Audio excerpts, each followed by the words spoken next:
How is AI assisting lawyer as of now? तो assisting lawyers तो काफ़ी समय से हो रहा है, बस ये कहिए कि बड़े स्केल पे नहीं हो रहा था। सबसे पहली बात तो AI प्रोडक्टिव बना सकता है, AI आपका कार्य सरल कर सकता है, किंतु क्या AI आपकी जॉब ले लेगा? मुझे लगता नहीं है, क्योंकि कॉर्पोरेट सेक्टर से लेके MSME के लेवल तक अगर आप देखें तो कोई भी अपनी इंटरनल पॉलिसी से क्लियर नहीं हो पाता कि अगर AI अडॉप्शन उनका कार्य सरल कर दे रहा है इन अ वेरी स्टेबल वे, तो वो कैसे एक ह्यूमन पर्सन की वर्क एक्सपेक्टेशंस की नेसेसिटी को हटा रहा है। My first inspiration was Mahabharat and Shrimad Bhagavad Gita. Interestingly मैं महाभारत और रामायण का फैन था इन माय ओन वे था और अभी भी हूँ। Your society, Indian Society of Artificial Intelligence and Law, what exactly it does? That's a great question. 100 people have asked me. Hello everyone. So today we have a very special guest, Mr. Abhivardhan.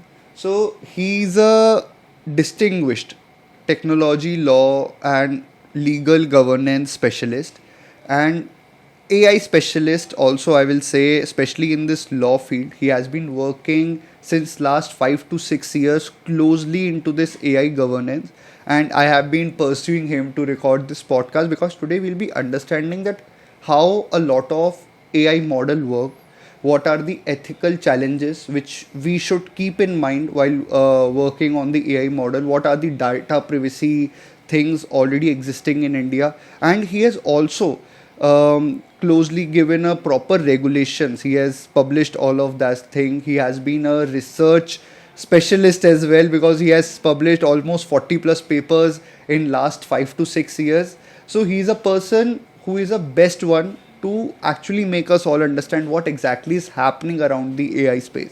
And with his organization where he is the chairperson and the managing trustee, the Indian Society of Artificial Intelligence and Law, and he is also a managing partner at the Indian Pacific Legal Research. He is taking India ahead and representing India at the G20 summits as well in the Brazil, and he has been vocal about why AI is needed, but a proper care should also be there. So please do watch it till the end. You will be learning a lot of things. See you. Hello everyone. Welcome to another episode of Vakil Vani. So let's welcome Abhivardhan.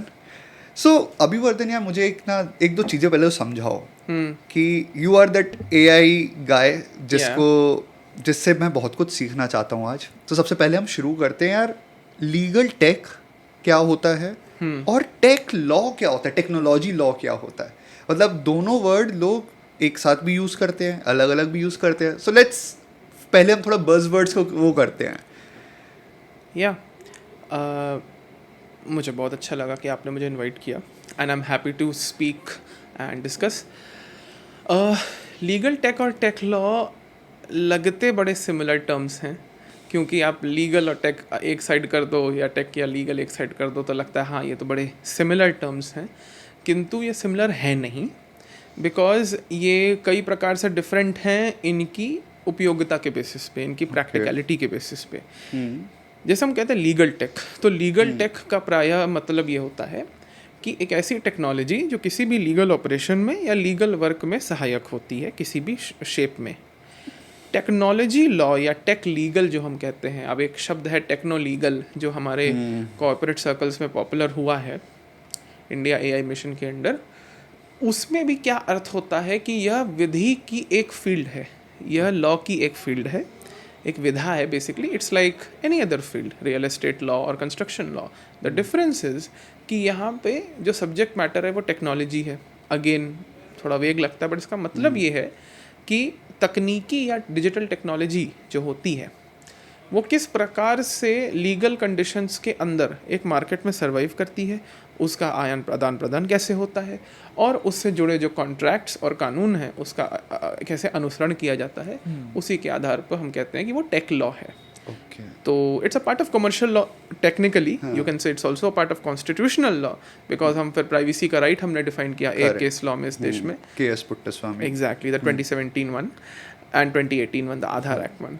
सो उस sense में मुझे लगता है take law ये होता है और ये डिफरेंस है. ओके. सो अगर मैं उसे और थोड़ा सिंप्लीफाई करना चाहूँ अपनी ऑडियंस के लिए कि tech law is basically technology law, जिसके अंदर आईटी एक्ट एक एग्जाम्पल हम ले सकते हैं, और भी होंगे लॉज वगैरह. Whereas legal techs are the instruments, are the एक कैटलिस्ट की तरह जो हमारे लॉ के अंदर डे टू डे में शायद काम आते होंगे. हाँ, अगर मैं एकदम सिंप्लीफाइड लेमैन टर्म्स में अगर ये चीज़ बोलूँ तो एम आई करेक्ट? बिल्कुल, ये एक टेक्नोलॉजी का ही क्लास है, बट हमारे लीगल इंडस्ट्री के लिए. करेक्ट. तो इसी एक क्लास के अंदर एक आता है AI, artificial intelligence. I want to understand Abhivardhan, how is AI assisting lawyers as of now? So assisting lawyers तो काफ़ी समय से हो रहा है, बस ये कहिए कि बड़े स्केल पे नहीं हो रहा था. और एक चीज़ कही जाती है कि दुनिया में जितने भी लॉ फर्म्स हैं या चेम्बर्स हैं, उनको ये आइडिया नहीं था कि एआई का हमारे लीगल मैनेजमेंट या लीगल रिसर्च या लीगल ऑपरेशंस में कायदे से काम किया था. द डिफरेंस इटसेल्फ शोज़ कि क्योंकि छोटे छोटे लेवल पे उनकी उपयोगिता दिखने लगी कि हाँ हमें कुछ फैक्ट्स का एनालिसिस करना है, सारांश ढूंढना है, कुछ कीवर्ड्स ढूंढने हैं और उसमें हमें देखना है कि ये कैसे रिलेटेड है, वो हम कर सकते हैं केस मैनेजमेंट सॉफ्टवेयर से, जो आजकल ईजिली पॉसिबल है. हाँ, इश्यूज़ ये हैं कि वो अफोर्डेबल है कि नहीं, और ऑब्वियसली गवर्नमेंट इनिशिएटिव्स की ज़रूरत है, जैसे कि ई सुप्रीम कोर्ट रिपोर्ट्स है जिसमें दिल्ली हाई कोर्ट और सुप्रीम कोर्ट के जजमेंट्स ऑलरेडी अवेलेबल हैं. I wish Allahabad high court, Karnataka high court वगैरह भी कवर हों soonly. That will be a great national effort. But obviously जो भी हम कह सकते हैं कि हाँ, जो टेक्नोलॉजी लीगल सेक्टर में छोटे से बड़े लेवल पे किसी भी लेवल के टास्क को इन्वॉल्व कराती है कि हाँ ये एक तकनीकी सिस्टम है, इसके अंदर हम कर रहे हैं लीगल में, वो लीगल टेक है. यस. ओके. सो अब एआई के अंदर हमें ये समझना है मुझे आज आपसे कि एक लीगल प्रैक्टिस के अंदर how it can be make it better, plus उसका रेगुलेशंस क्या हैं इस समय. अब इसमें भी क्योंकि आपने मुझसे लीगल टेक और टेक लॉ का डिफरेंस पूछा था, हाँ, मैं आपको पहले बताऊंगा कि यूज़ क्या है. ऑनेस्टली स्पीकिंग मैं तो 25 से 50 यूज़ केस बता दूं. वो मैं अभी नहीं बताने वाला, लेकिन हो सकते हैं. तो लेकिन उसका बेसिस मैं बता सकता हूँ जो ज़्यादा इम्पॉर्टेंट है. बेसिस ये है कि लीगल लॉजिक हमेशा एब्सोल्यूट होता है या स्ट्रिक्ट होता है, या ये कहें कि ऐसा होता है जो मार्केट डिफाइनिंग होता है.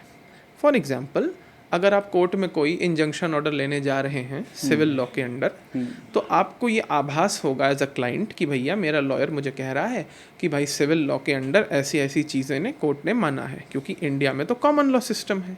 तो कॉमन लॉ सिस्टम के अंदर जो विधिक तौर पे एक लीगल अंडरस्टैंडिंग क्लियर है, ठोस है, अगर उस लॉजिक के अंडर कोई लीगल टास्क आप ऑटोमेट कर रहे हैं, तब तो लीगल टेक के कई यूज़ हैं. ओके. और वो रिसर्च में मुश्किल है, किया जा सकता है, मुश्किल है, लेकिन उसके अलावा मैनेजमेंट साइड में बहुत सारा योगदान है. बिकॉज ये भारत में इशू नहीं है, पूरे दुनिया में इस समय लीगल सेक्टर में वर्क कल्चर प्रॉब्लम्स हैं. उसमें भी लीगल मैनेजमेंट का बहुत बड़ा योगदान है कि जैसे चेम्बर्स काम कर रहे हैं, कुछ चीज़ें वो ह्यूमन लेवल पे नहीं कर पाते, कभी कभी सबकॉन्शियसली इतना आदमी थक जाता है काम करने से, उसमें भी लीगल टेक है, क्योंकि वो बेसिकली इट्स लाइक जैसे वो आपका नोशन है या वो आपका आसना है, which is an American word but it's an Indian word, copy किया इन लोगों ने योगा से. और या फिर आपका स्लैक है, ट्रेलो है, right, but using some form of automation, because AI is an umbrella term, तो उसमें बहुत सारी चीज़ें आती हैं. सो वैसे See, you are working in the AI regulation area काफ़ी ज़्यादा टाइम से, आई थिंक 2017-18 के टाइम से ऑलमोस्ट. सो मेन रेगुलेशन के अंदर इश्यूज क्या आते हैं? Is it about the ethics, is it about the accountability, national security, या फिर समथिंग एल्स? देखिए, नेशनल सिक्योरिटी का विषय आता है क्योंकि क्वेश्चन ये है कि हमारे देश के जो क्रिटिकल इंस्टीट्यूशंस हैं, जैसे DRDO, NTRO, NPCI, ऐसे तरह के जो संस्थान हैं और जो हमारी की मिनिस्ट्रीज़ हैं, एजेंसी ही होती हैं, क्या ये उस सुरक्षा के संबंधित विषय को आइडेंटिफाई कर सकते हैं और उसके हिसाब से एक्शन लेने के लिए समर्थ हैं, जिसका जस्टिफिकेशन आप कोर्ट में भी दे सकते हो और उसका इम्प्लीमेंटेशन हो सकता है. तो पहला इशू तो है ही है, क्योंकि AI से साइबर सिक्योरिटी और एक्सक्यूज मी, यस प्लीज, या क्योंकि AI से साइबर सिक्योरिटी और इंफॉर्मेशन सिक्योरिटी के प्रॉब्लम्स हैं, उसके लिए जेनरेटिव AI का आना आवश्यक नहीं था. किंतु उसके अलावा कुछ यूनिवर्सल कॉन्सेप्ट्स है जो हर जगह अप्लाई होते हैं कि भाई एक एआई सिस्टम है, काम कर रहा है, वो एक्सप्लेन अगर कर पा रहा है कि उसने ऑटोमेशन ऐसा क्यों किया। जैसे हम फैक्ट्री में लगाते हैं रोबोटिक्स, राइट, रोबोट्स हैं, वो हाथ चला रहे हैं, काम कर रहे हैं।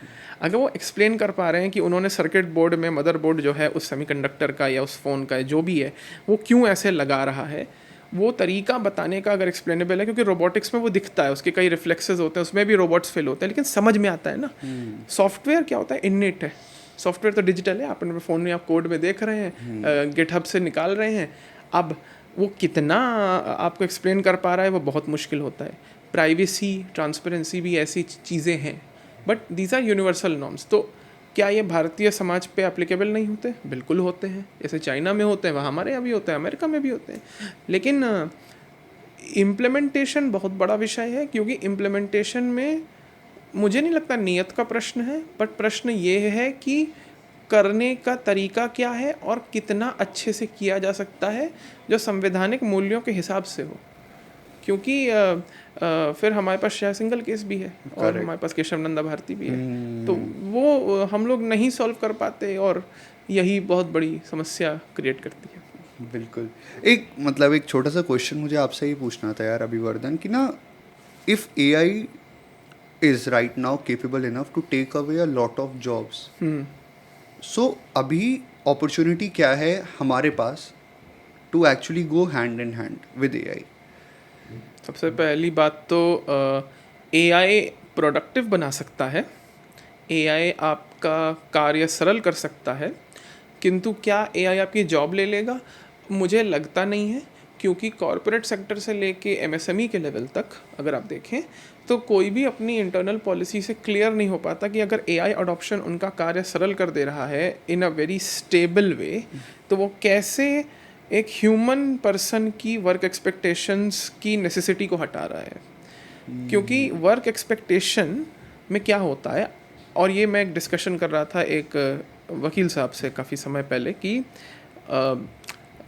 यदि आप कहते हैं कि एक व्यक्ति है लॉ में जो एक entry level tier 1, tier 2, tier 3 law firm associate है, या कोई भी है बुटीक लॉ फर्म का, या चैम्बर में है, दो तरह के टास्क होते हैं। हम कहते हैं हार्ड स्किल्स और सॉफ्ट स्किल्स। अब सॉफ्ट स्किल्स में हम कहते हैं कि चलिए एआई का सॉफ्ट स्किल्स में तो गजब यूज़ है, बिकॉज ऑब्वियसली प्रोडक्टिविटी बढ़ जाती है और बहुत सारे काट छाट करने हैं, सारांश निकालना है, कुछ भी करना है। लेकिन जो हार्ड स्किल्स होते हैं उनका वैल्यू होता है ट्रस्ट से। हम विश्वास कर पाते कि एक मनुष्य या मानव कर रहा है तो we can trust those people, but वो चीज़ रिप्लेसेबल नहीं है। एफिशिएंसी बढ़ सकती है, लेकिन मुझे लगता है कि ये समय इस समय डोमेन एक्सपर्ट्स का है। क्यों? किसी भी फील्ड में, लॉ में ही नहीं, कोडिंग में भी। एप्पल ने एक पेपर पब्लिश किया मशीन लर्निंग का टावर ऑफ हनोई पे, और लोगों ने मजाक उड़ाया कि एप्पल के उस पेपर, मशीन लर्निंग पेपर का पहला ऑथर एक इंटर्न थी। तो सोचा ये तो लॉ स्कूल वाला इंटर्न है, या जैसे टाइप का होता है ना। लेकिन सच्चाई क्या थी कि जो इंटर्न आपके बिग टेक कंपनी में होते हैं, यानी एप्पल टाइप के कंपनीज में, वो बेसिकली पीएचडी होते हैं कंप्यूटर साइंस या मशीन लर्निंग में, और ये बड़ी कठिन फील्ड्स हैं आज के कॉम्पिटिटिव लैंडस्केप में। उसमें वो पीएचडी है, plus she is an Iranian origin lady, so she has come from a very long way. तो मुझे लगता है डोमेन एक्सपर्ट्स का तो है ही, क्योंकि डेटा क्वालिटी ख़राब हो गई है। तो जनरेटिव एआई का पहले तो अडॉप्शन कर्व क्लियर नहीं है, दूसरा जिस डेटा सेट पे वो रिलाई कर रहे थे वो एग्जॉस्ट हो चुका है, तो नया डेटा सेट से कुछ होगा नहीं, क्योंकि इतना आसानी से इनको मिलेगा नहीं। तो I think we are not exactly back to square 1, but we are back to square 2, if not square 5 or 10. समझा। So you yourself and other people describe you as, technology, law, futurist and governance specialist. Yeah. I want to understand एकदम starting से कैसे इस field में आना हुआ, like what made you come into this field? My interest comes from and लोग कहेंगे मैं तो किसी बाबा जी की तरह कह रहा हूँ या गुरुदेव की तरह कह रहा हूँ, but my first inspiration was Mahabharat and Shrimad Bhagavad Gita. Interestingly मैं महाभारत और रामायण का फ़ैन था इन माई ओन वे, था और अभी भी हूँ। बिकॉज ऑब्वियसली मुझे क्या इंटरेस्टिंग लगता है कि इन पुराणों में हम जोग्राफिकल नैरेटिव्स भी देखते हैं कि जैसे हम कहते हैं गांधार, उस समय जो गांधार कहा जाता है that word relates to Kandahar in Afghanistan, और कुरुक्षेत्र ऑब्वियसली हरियाणा, एंड प्रतिष्ठानपुरी जब कहा जाता है तो it is related to Kumbh area which is Jhusi and Prayagraj. तो एक तो जोग्राफिकल नैरेटिव है, दूसरा ऑब्वियसली एक हमारा दैव शक्ति का नैरेटिव है, तीसरा ऑब्वियसली फैमिली नैरेटिव है। लेकिन जो मुझे इंटरेस्टिंग लगता था कि Mahabharata was always about patterns, कि कैसे डिफरेंट जनरेशन के लोग डिसीजंस लेते हैं और डिसीजन मेकिंग कितनी वॉलेटाइल होती है। एक उसका कॉन्सेप्ट था केमिस्ट्री में, जब मैं आईएससी की तैयारी कर रहा था और मैं एच.सी. वर्मा का फ़ैन था, so shout out to PCM guys who are in law, कि ब्राउनियन मोशन होता है कि एक कण है वो वेव की तरह भी चलता है और एक एग्जैक्टली एक ऑब्जेक्ट की तरह भी चलता है। तो जब वो ऐसे चल रहा होता है तो वो किसी भी डायरेक्शन में जाएगा, उसे स्टोकेस्टिक अप्रोच कहते हैं। तो इवन क्रिमिनल लॉ में स्टोकेस्टिक टेररिज्म एक शब्द है, कहा जाता है कि जैसे कोई क्राइम हो रहा है या कोई टेरर एक्ट हो रहा है तो क्या वो रैंडम अकरेंसेस में हो रहा है, तो उसे कैसे डिफाइन करेंगे। पूरा उसकी इंटरनेशनल क्रिमिनल लॉ की हिस्ट्री भी है उसमें कि जिनेवा कन्वेंशंस और रोम स्टैट्यूट में कैसे करते हैं, मैं वो नहीं डिस्कस करने वाला। बट मेरा इंस्पिरेशन इस रैंडमनेस से आया, इस कॉम्प्लेक्सिटी की अंडरस्टैंडिंग से आया। तो मुझे लगा कि हाँ, AI and the philosophy of automation is something जो मुझे इंस्पायर करती है। सो एंड ऑब्वियसली वेल ये तो फिलोसफिकल था, बट मेन इंस्पिरेशन कहाँ से आया? Well, the main inspiration came when I interacted with a faculty member in long back. तो हुआ क्या था कि एक प्रोजेक्ट था, they wanted me to work on privacy, और उस समय प्राइवेसी लॉ का काफ़ी डिस्कशन चल रहा था। अब क्योंकि मुझे automation and the philosophy of automation में इंटरेस्ट था कि how it basically does two things. Number one, it disassociates humans from doing something, कि आज मैं कुछ लिख रहा हूँ तो मेरे उस कार्य को करने से और उसकी जो पूरा इन्वेस्टमेंट है कि मैं लिख रहा हूँ, सोच रहा हूँ, उससे अगर AI ने मुझे जुदा कर दिया या अलग कर दिया कि भाई वो करेगा, ऑटोमेट कर देगा या ऑगमेंट कर देगा, एक तो वो चीज़ होती है technology distancing. And I wrote a 1998 paper which I can't remember the name.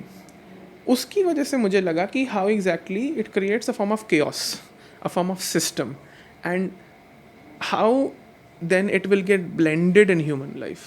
I think that was a larger inspiration, and that's more of a turning point. More of a turning point. Turning point, understood. So, in 2018, you set up the Indian Society of Artificial Intelligence and Law. What was your vision at that time, and how far have you reached? We started that as a concept, incorporated in 2019 as a trust, and honestly I think we have matured a lot in terms of our mandate, because हम लोग start किए थे purely as a legal community, and before registration I think I had done a seminar for NMIMS Banarghata campus, that too like I think September 2019, before I was going for a conference in Prague. उसके बाद मुझे लगा कि yes, क्योंकि वो मेरा पहला workshop as a speaker भी था, और मैंने देखा कि 200 की ऑडियंस आई थी, मल्टी डिसिप्लिनरी ऑडियंस थी, not just students of law, not just first year law students, और लोगों को सच में एक एक्सपीरियंस मिला। एक मुझे लगा कि 2019 में जब कुछ था ही नहीं AI का डिस्कशन इंडिया में, तब AI था लेकिन AI एंड लॉ का नहीं था। तो उस समय ये इंटरेस्टिंग इंस्पिरेशन मुझे दिखी कि लोगों को सही में AI एथिक्स के बारे में रुचि है। तो जब मैं प्राग से वापस आया तो मैंने निश्चय किया कि अब इस ऑर्गेनाइजेशन को आगे बढ़ाना चाहिए, फॉर्मलाइज करते हैं, एंड हमने फॉर्मलाइज किया। Growth I think as a community अब हम एक प्रॉपर इंडस्ट्री कम्युनिटी हैं rather than just a legal community, because हमारा लीगल नॉलेज बेस यानी जो पब्लिकेशंस और डॉक्यूमेंटेशन हमने डेवलप किया है वो इतना अथाह है, इतना बड़ा है कि उसने हमारी क्रेडिबिलिटी चेंज कर दी एज अ नेटवर्किंग कम्युनिटी। तो हमारा जो पर्पस है वो चेंज हो गया कि अगर हम यही स्टूडेंट्स ऑफ लॉ और प्रोफेशनल्स के लिए कर सकते हैं तो यही हम स्टार्टअप्स के लिए कर सकते हैं, but in a form of a community. So we have come far. एक इनिशिएटिव भी हमने शुरू किया AIstandard.io, और अब वो 1 साल उसको हो रहा है, और हमने एक स्टार्टअप को उस अलायंस का मेंबर बनाया जो लीगल टेक स्टार्टअप है, कुछ हैं जो नेगोशिएशंस में चल रहे हैं तो मैं डिस्क्लोज नहीं कर सकता, और हमने काफ़ी डॉक्यूमेंटेशन पब्लिश किया जो ओपन एक्सेस है क्रिएटिव कॉमन्स लाइसेंस पे, कोई भी उसका उपयोग कर सकता है. So I think we have come pretty far. So if I want to understand बहुत एकदम लेमैन जैसे कि your society, Indian Society of Artificial Intelligence and Law, what exactly it does? That's a great question. 100 people have asked me and I'll be happy to tell them the same thing which I'm going to tell you. See, as I said, हम लोग एक legal community थे, right, जो AI और law पे we can say academic discussions करते थे. अब एकेडमिक परिचर्चाएँ तो कोविड के टाइम बहुत शुरू हुई. कोई ह्यूमन राइट्स पे करता था, कोई इंटरनेशनल लॉ पे करता था. एंड क्योंकि मेरा इंटरनेशनल लॉ से स्पेशलाइजेशन भी है तो मैं जानता हूँ कि इंटरनेशनल लॉ में क्या क्या बातें होती, तो हर फील्ड में, कॉन्स्टिट्यूशन में होता था, ठीक है. हम चर्चा ज़रूर करते थे, लेकिन हमारा 2 एलिमेंट था. एक ऐसी नेटवर्किंग कम्युनिटी जिससे लोग अपनी सेल्फ लर्निंग कर्व बनाएं. जैसे हमारा जो मैं कहता हूँ ना लीगल नॉलेज बेस जो मैंने बोला आपसे, उसका क्या मतलब है, और अच्छा हुआ कि आपने फॉलो अप क्वेश्चन पूछा. जो हमारे पब्लिकेशंस हैं वो एक लाइब्रेरी ही नहीं है. भारत में अगर हम कहते हैं कि टेक्नोलॉजी के इम्प्लीमेंटेशन से जुड़े विषय हैं, तो क्या वो विषय हमें प्रभावित कर सकते हैं? अगर हाँ, तो क्या हमारे पास वो डेटा या इन्फॉर्मेशन है कि भारत के स्टेक होल्डर्स क्या सोचते हैं?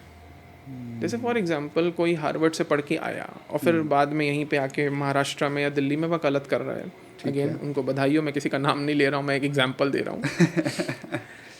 हार्वर्ड आपको नेटवर्किंग दे सकता है, ऑब्वियसली लाइब्रेरी दे सकता है, बहुत कुछ सिखा सकता है, लेकिन वो क्या नहीं दे सकता, वो ये नहीं बता सकता कि बलिया में अगर कोई ऑटोमेशन यूज़ कर रहा है और वो उसके समझ ही नहीं आ रहा है कि उसका डेटा कैसे यूज़ हो गया और वो कहाँ चला गया, और ऑटोमेशन ने कैसे उसको कुछ और ही घोषित कर दिया जो नहीं करना चाहिए था. अनफॉर्चुनेटली हरियाणा में केस हुआ जिसमें सीनियर सिटीजन्स को अनफॉर्चुनेटली मृत घोषित कर दिया गया था क्योंकि वो ऑटोमेशन टूल फेल हो गया था. और जीएसटी में भी ऐसे इश्यूज पाए गए हैं जिसमें पे फेक इनवॉइसेस का प्रॉब्लम है या तो जीएसटी ऑटोमेशन काम नहीं कर रहा. तो आप जब टेक्नोलॉजी पे विश्वास नहीं कर सकते तो फिर आप कैसे करोगे? तो 125 करोड़ लोग हम कहते हैं, हमारे प्रधानमंत्री कहते हैं, और जब इतने लोग हैं, इतने राज्य हैं, इतनी विविधता है, तो डेटा भी विविध है, उनके जो स्टेक होल्डर्स, उनकी जो सोच है वो भी विविध है. हर चीज़ तो सिर्फ एनसीआर में या फिर गुजरात में या फिर महाराष्ट्र में तो होती नहीं, पूरा देश ही साथ में है, नॉर्थ ईस्ट भी है. क्योंकि मैंने काफ़ी स्कॉलर्स को मेंटर किया है जब भी मुझे समय मिलता है, जैसे JNLU के हैं, यूनिवर्सिटी ऑफ कश्मीर के हैं, अब तो नॉर्थ ईस्ट में भी NLUs आ गए हैं, तो 1-2 वहाँ के भी हैं. तो एज अ नॉलेज कम्युनिटी हमने काफ़ी डेटा कलेक्ट किया, हमने काफ़ी कॉन्ट्रीब्यूशंस बनाए, और वो इंडिया की एक ओरिजिनल पिक्चर और अंडरस्टैंडिंग देता है, जिसकी वजह से अब हम ये समझ सकते हैं कि हमारे इंडिया में जो AI की मार्केट प्रैक्टिसेस आगे बनेंगी, उनको हम कैसे बचाएं, सेफगार्ड करें, और लीगली हम कैसे उसको आगे बढ़ाएं. क्योंकि ऐसे बातें करना, कॉन्फ्रेंसेस में बोलना, जिसका मैं खुद भी विक्टिम रहा हूँ, ईजी होता है, लेकिन एक प्रैक्टिकल लेवल पे एक डेवलपर क्या झेल रहा है, एक बिजनेस पर्सन क्या झेल रहा है, उसके लिए अब ऑलरेडी क्योंकि नॉलेज बेस है, हमारे यहाँ लोग हैं, प्रैक्टिशनर्स भी सीख सकते हैं, बिजनेसेस की भी हेल्प हो जाएगी. और I think it was a 5-year effort. मैंने एक्सपेक्ट नहीं किया था कि यहाँ तक आएगा. नहीं, but it has been going good. Yeah I can say that. So Abhivardhan, I understood कि your society is collecting data which will be used and which is already been used. You are helping the institutions, you are mentoring a lot of students, startups and everything. But I was going through your profile, you are also working on India's first privately proposed AI regulation, that is the AI Act.in. So I want to understand that. Can you break it down to me, what exactly it is, what is the draft proposal which you have given? So, thank you for asking. And anyone can access it using the URL aiact.in. I'll put it in the YouTube videos bio. Absolutely. So, ये है क्या? So, I think ये 2018 की बात थी कि अब जब डेटा प्रोटेक्शन लॉ की बात इंडिया में चल रही थी, तो किसी ने, आई थिंक ये लॉक्टोपस की साइट पे मैंने देखा था, they published a privacy code, somebody. Okay. Long back. मुझे इसका बोध हुआ था 2021 के बाद, और मुझे ऐसी समझ पड़ी कि भारत में रेगुलेशन का डिस्कोर्स चरम पे आने की स्थिति बन रही है, क्योंकि भारत की G20 प्रेसिडेंसी आने वाली थी। मुझे एक हमारे एडवाइजरी काउंसिल में व्यक्ति हैं जिनसे who I respect a lot. His name is Sanjay Notani. He's a trade law partner at Economic Law Practice. Oh, ELP, very nice. Yeah, and he's a very nice person. वो ICEL की initial journey में भी रहे हैं, and he has indirectly mentored us in some shape or form, or at least advised or supported. उन्होंने बोला कि अभिवर्धन ऐसा करते हैं, why don't you try building an idea of a regulation, a draft or a model bill. तो 2023 की time मैंने एक बिल ड्राफ्ट किया विच वाज अराउंड, एंड अब तो उसके 6 वर्जन्स हो चुके हैं. अमेंडमेंट्स आ चुके हैं. You can say that. Yeah. And उसके 6 वर्जन्स हैं, plus it has 35 sections, miscellaneous provisions, definitions clause, all the things you need in a legislation. मैंने वो ड्राफ्ट लेकिन क्यों किया, उस पर आते हैं. तो ये एक AI रेगुलेशन बिल है जो मेरा एजेंडा ये था कि जो लोग लॉयर्स हैं, जो लोग टेक्नोलॉजी में काम कर रहे हैं AI में, और जो जजेस हैं, या जो भी स्टेक होल्डर डायरेक्टली इन्वॉल्व है इसमें, जितने हद तक वो AI या ऑटोमेशन को समझते हैं, क्या वो फीडबैक दे सकते हैं कि एग्जैक्टली क्या ये मार्केट या कॉन्ट्रैक्ट्स के केस में काम आएगा कि नहीं. और हमें काफ़ी रॉ फीडबैक मिला, नेगेटिव भी मिला, मुझे उसे एडमिट करने में कोई शर्म नहीं है, but I think that was good, because उसकी वजह से 2 साल होने वाले हैं इस इनिशिएटिव को नवंबर 2025 में, क्योंकि पहला वर्जन आया था नवंबर 7 को, दूसरा वर्जन मार्च में आया था 2024 में, और तीसरा चौथा वर्जन अपने अपने हिसाब से आया था. I think the latest one, I think 5th और 6th one if I am right, actually came around April और मई और समथिंग. तो काफ़ी समय बीत चुका है, लेकिन I think I created it as a feedback proposal. It was, हम लोगों ने ऑब्वियसली मिनिस्ट्री ऑफ इलेक्ट्रॉनिक्स और इंफॉर्मेशन टेक्नोलॉजी को ड्राफ्ट भेजा कि भाई आप जो भी आप इस पर फीडबैक देना चाहते हैं, क्योंकि मुझे इसकी उम्मीद नहीं थी कि कोई इसे इम्प्लीमेंट करेगा, बट हमें जो इससे फीडबैक मिला वो हमारे काम में भी काम आता है, प्लस हमारे कम्युनिटी के लिए भी काम आता है, ICEL के थ्रू भी, क्योंकि फिर हम समझ पाते हैं कि मार्केट की रियलिटी क्या है, नीड्स क्या है. करेक्ट. क्योंकि as I told you, technology law is about commercial law, और कमर्शियल सेंस में मार्केट्स का ग्रो करना ज़्यादा इम्पॉर्टेंट है. भले पार्लियामेंट में डिबेट्स चल रही हैं और एक लॉ नहीं पास हो सकता, which is fine. I understand limitations and I understand why it happens.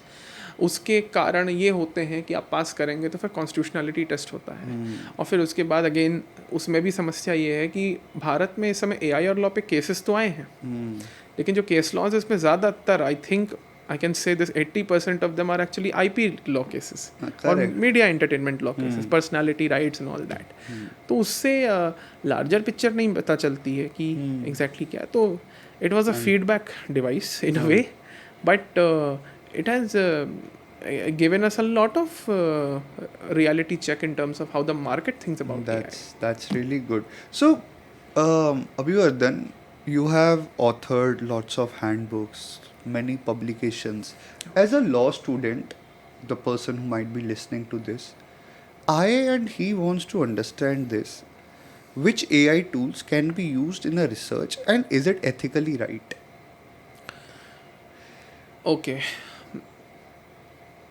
First of all, when it comes to AI tools, यही क्वेश्चन मुझसे पूछा था मेडिकल स्कॉलर्स ने मणिपाल के रिसर्च कोलोकियम में, जब मैं मणिपाल गया था इन कर्नाटका. और मैंने फिर एक फ्रेमवर्क उनके लिए बनाया था, I call it IPAC AI, Indo Pacific AI. तो उसमें क्या था, बहुत सिंपल सा फ्रेमवर्क है.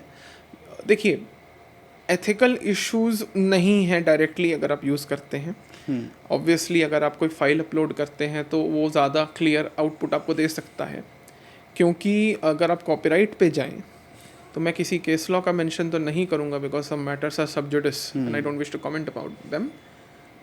लेकिन जो मॉडल वेट आर्किटेक्चर है, जिसके बेसिस पे LLMs डेटा किसी सोर्स से कलेक्ट करते हैं, वो अपने आप में हिंड्रेंस नहीं क्रिएट करता कॉपीराइट इन्फ्रिंजमेंट का.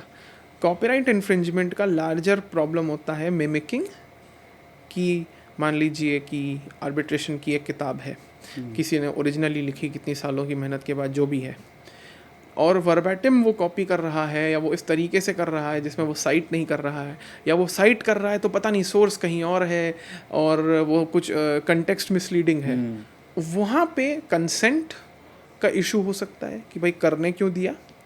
नंबर 2, कर चुका है तो क्या वो मिसलीडिंग रिप्रेजेंटेशन है। एक बार जैसे आईसेल में हम लोग इंटर्नशिप प्रोग्राम कराते थे, तो हमारी एक इंटर्न थी, उन्होंने 50 सोर्सेज साइट किए। मैंने कहा बहुत बड़ी बात है, क्या बात है, मैंने पहली बार किसी इंटर्न को देखा 50 सोर्सेज, गर्व की बात है।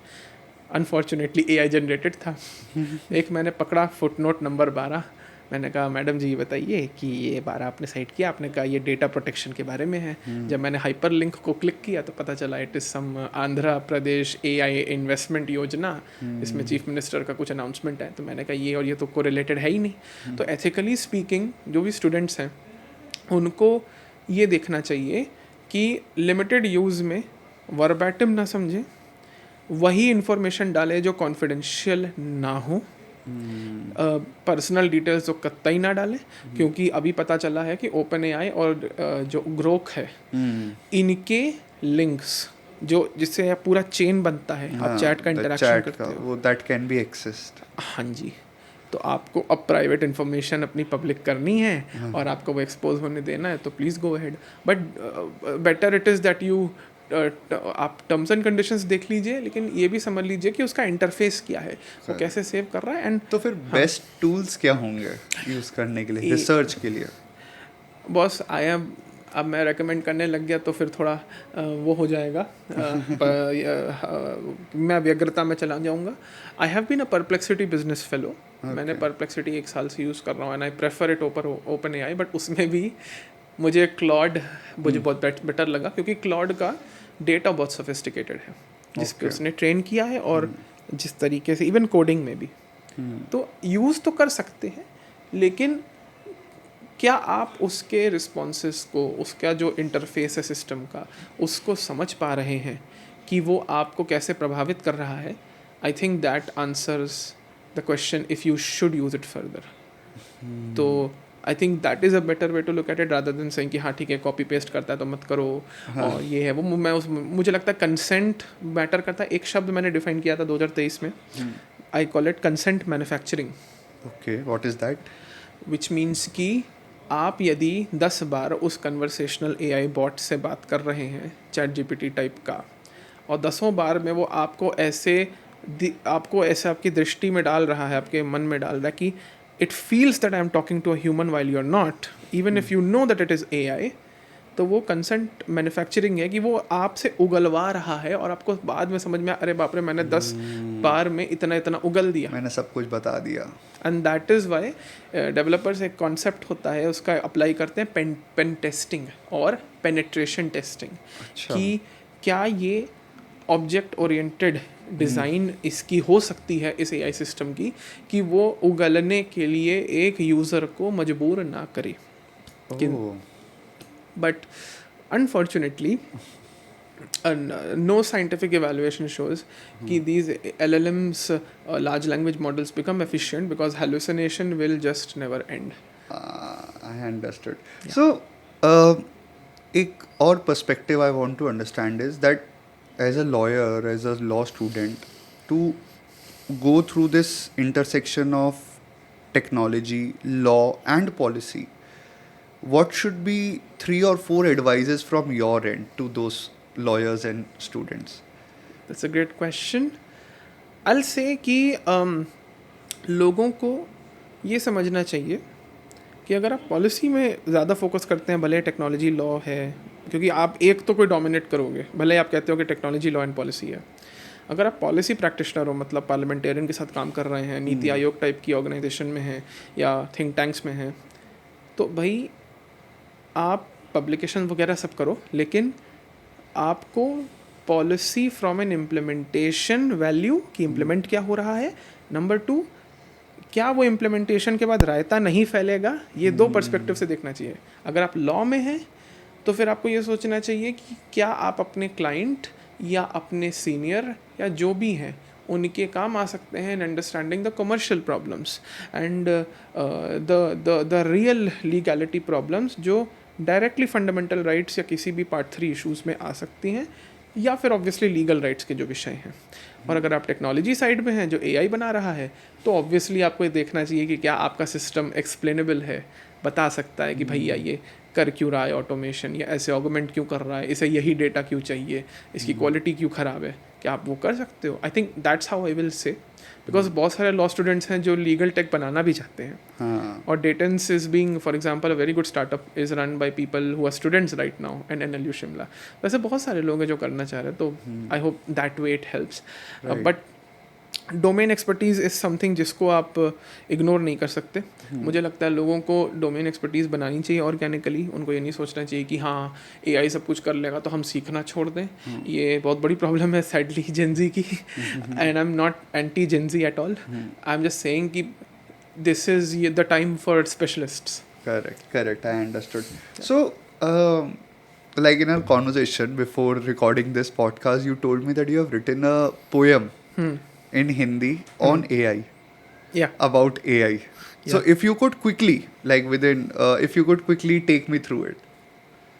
Oh yeah. So interestingly, my dad, he had his book released in Prayagraj.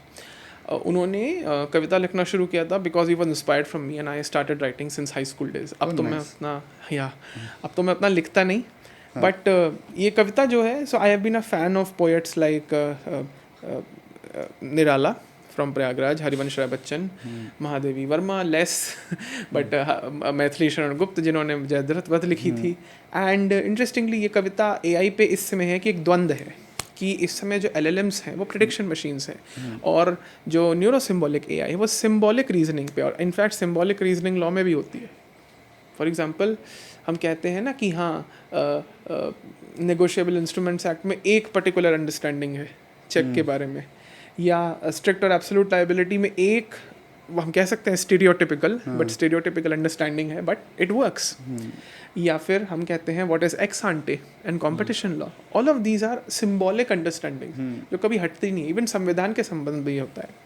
तो इस कविता का शीर्षक तो यही था, प्रतिकृत विवेक की प्रतिछाया, जिसका मतलब है कि अब इसमें क्या है कि एक दीपक है यहाँ पे, और दीपक ऐसा है कि हमें लगता है कि हाँ ये दीपक की लॉ तो है, लेकिन अगर आप ध्यान से देखेंगे तो दीपक यहीं पे है, और उस दीपक की लॉ की भी एक छाया यानी शैडो आपको दिखने लगेगी, which happens because at the end of the day वो विजिबल है। वो कोई होलोग्राम तो है नहीं, वो चीज़ है जो विजिबल है, it's something like a solid but even if not a solid, वो बीच की स्टेट में है।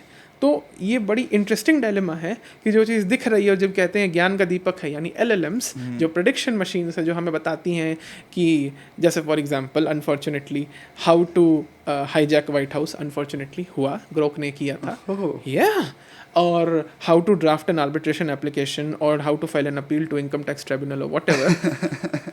वो हमें लगता है कि वो ज्ञान का दीपक है, लेकिन यहाँ पे नीचे शैडो है, मतलब ये इट्स अ डिसेप्शन प्रॉब्लम, ये हमें कंप्लीट नहीं लग रहा है, तो वो शैडो भी हमें नहीं दिखता। तो ये कविता उसके बारे में कुछ पंक्तियां हैं, quickly if you can take us through it. या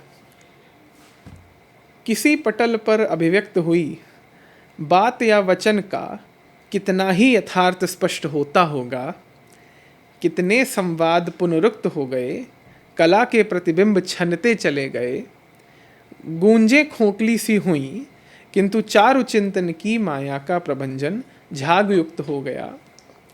इस कृत्रिम संजाल का स्वाध्याय परिपूर्ण करना विथुर सारसा बन गया। विथुर का मतलब कि मतलब ऐसा लग रहा है कि it's like I am hugging a cactus, कि भाई अब मैं तुम्हें, I love you because you have so many nutritional features but you just suck, I can't just be with you, right, है ना।